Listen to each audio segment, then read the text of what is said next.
Good morning and welcome to Face the Nation. I'm John Dickerson. We sat down with Donald Trump at his home in Palm Beach shortly before the polls closed last night.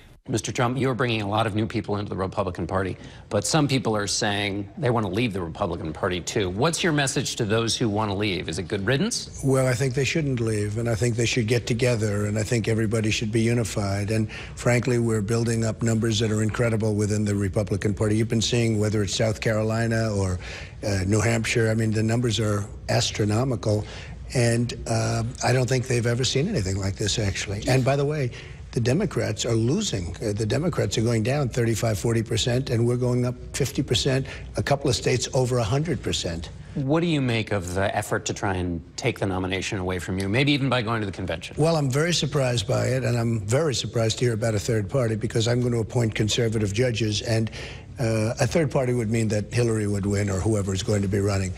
And you're going to have liberal judges, probably as many as 4 or even 5, if you can believe that, during this period of time.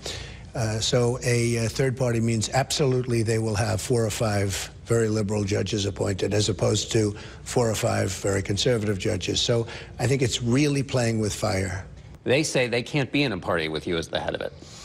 Well, I don't understand that. I mean, I get along with people. I'm a unifier. I'm very much a unifier, and maybe people don't see that, but they will see that. And my relationship to people has been great over the years. But again, I'm new to politics. I've been doing this now for 7 months. I think I've done a very good job in 7 months, but we have a tremendous number of people coming in and a tremendous number of people showing up to vote.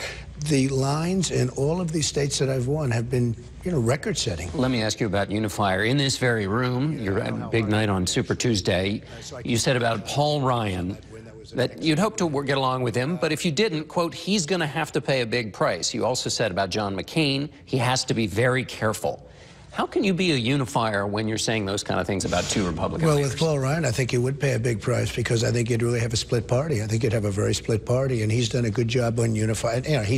I may be more conservative than him. I certainly am stronger on the border than him, but he's done a very good job. I was very much in favor of Paul Ryan, because I think he very much is a unifier. I mean, he was sort of chosen for that reason, I think. A lot of people read that as a threat. No, not a threat. Not a threat. It's not a threat. Let me ask you about your position on torture. When you and I talked last week, you said that General Hayden was wrong when he said that the military wouldn't follow you on the question of waterboarding and on the killing of terrorist families. In the debate, you said, if I say do it, they're going to do it. You were talking about the military. Then on Friday, you said, I will not order our military to violate those laws. Well, you never asked me about violating laws, in all fairness. You weren't talking about violating laws. I would say this, look, we have an enemy in the Middle East that's chopping off heads and drowning people in massive steel cages, okay? We have an enemy that doesn't play by the laws. You could say laws, and they're laughing. They're laughing at us right now. I would like to strengthen the laws so that we can better compete. It's very tough to beat enemies that don't have any restrictions, all right? We have these massive restrictions. Now, I will always abide by the law, but I would like to have the law expanded. I would like to make... Well, I happen to think that when you're fighting an enemy that chops off heads, I happen to think that we should use something that's stronger than we have right now.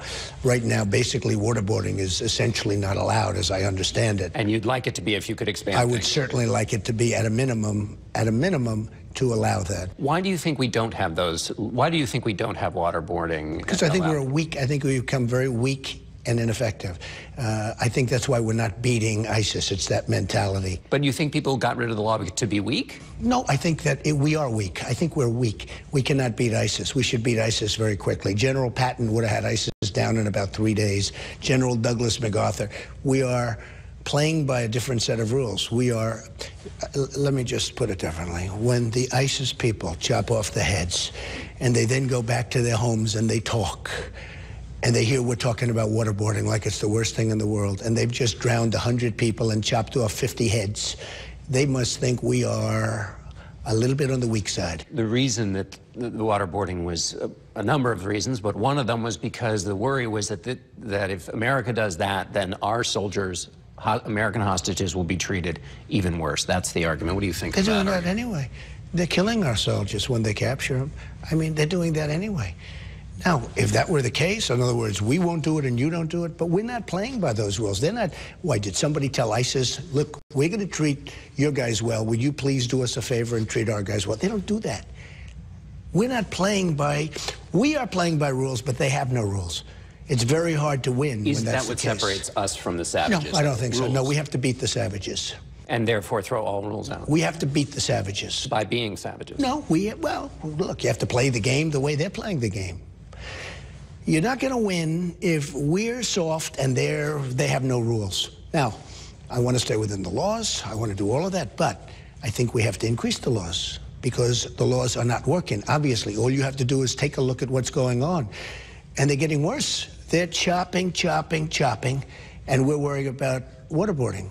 I just think I think our priorities are mixed up. Another topic. Paul Ryan this week said, quote, if a person wants to be the nominee of the Republican Party, there can be no evasion and no games. They must reject any group or cause that is built on bigotry. He was talking about you. But I've rejected. How many times do I have to reject? I've rejected David Duke. I've rejected the KKK, the Ku Klux Klan. From the time I'm 5 years old, I rejected them. I put it on Twitter last week. How many times? You know, it's an amazing thing with Twitter. I have 6 million, more than 6 million, and I have another 6 million with Facebook. I have like 13 or almost 14 million with Instagram. When I put out a minor message, everybody picks it up. Donald Trump just tweeted something very unimportant. Let me just explain. When I put out that I reject KKK and David Duke, nobody picks it up. You know why they're not? Because they don't want to pick it up. They pick it up. You pick it up. Everyone else picks it up. You saw simultaneously, practically at the same time. They don't want to pick it up. Now, I have been asked this question so many times. I have rejected it so many times. In fact... What did you think about Ryan saying that, though? That's, I guess, my question. I don't know. Well, don't forget, he's getting a lot of his information from you guys. So when I tweet about a rejection, almost right after that show ended, because maybe I wasn't clear or something. I mean, how many times do I have to say it? Don't forget, I told CNN when Chris Christie endorsed me, a very good endorsement, and one of the questions, that question was asked, and I rejected it there. That news conference was like a day before. So I said to myself, how many times do I have to reject or disavow? Let me ask you this question. What about David Duke is saying to his supporters and followers, vote for Donald Trump. White supremacists are saying, vote. Do you want those votes? No, I don't want them, and I don't want him to say it. I can't help if he says it, but I don't want it, and if he says it, John, if he says it, he says it, okay? Do I want it? No. And do I want the supporters? No, I don't want anything. What do you think of white supremacists, by the way? I don't like any group of hate. Hate groups are not for me. But I've said this before. The press hates me to say it. They just don't want to pick it up. You're thinking a little bit more about the general election. In December of last year, you said, talking about Hillary Clinton, you said, we view this as war. And then you asked the audience, don't we view this as war? Do you still view an election campaign against Hillary Clinton as war? A little bit, yeah. Now, look, it's highly competitive. The last person she wants to run against is me. I can tell you that. I know that. And, you know, it was sort of interesting. One of your competitors said, I know that Hillary Clinton wants to run against Donald Trump. And I called him. I said, listen, here's the story. If they say they want to run against me, that means they don't want to run against me. Do you understand that? Because that's the way it's like a game of chess. But I know for a fact, and you know for a fact, the last person she wants to run against is me. I've won numerous polls against Hillary, and I haven't even started on Hillary. I only had one brief moment 4 weeks ago. And because of that moment, Hillary went way, way down, and Bernie got credit for it. They said he was running a great campaign. Had she not given me that moment with her and Bill, Bernie would not be nearly as close. Now, Bernie's not going to win, okay, anyway. But she went way down in that period of time. And the last person she wants to run against is me, and I will tell you, I will beat her. And I beat her in a lot of polls, as you know, but people don't say that. All right, Mr. Trump, we're going to have to leave it there. We've run out of time. Thanks so much. Thank you very much.